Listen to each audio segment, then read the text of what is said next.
எங்களுக்கு ரொம்ப பிடிக்குங்க ஒரு லீடரை. நான் சொன்னேன், நீங்க உடனே அவனை அடையாளம் கண்டுபிடிப்பீங்க.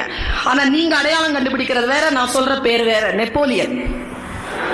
நான் சொல்றது மாவீரன் நெப்போலியன்.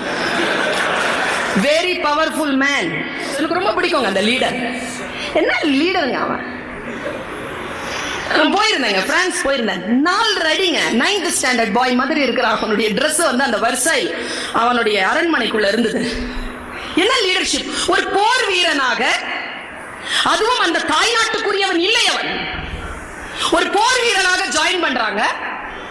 17 வயசுல, 25, 26 வயசுல அவன் வந்து அந்த நாட்டுக்கு பேரரசன். என்ன குவாலிட்டி இருந்ததுங்க அவன்கிட்ட! என்ன அலர்ட் தெரியுமா அவன்! Very alert, very alert. நீங்க யூடியூப்ல பார்க்கலாம். நான் எப்பவுமே ஜனவரி 1 என் டைரியை எடுத்து நான் ஃபர்ஸ்ட் எழுதுறது அவன் சொன்ன வாசகம் தான். அவன் எனக்கு சொல்லிட்டு போன வாசகம்.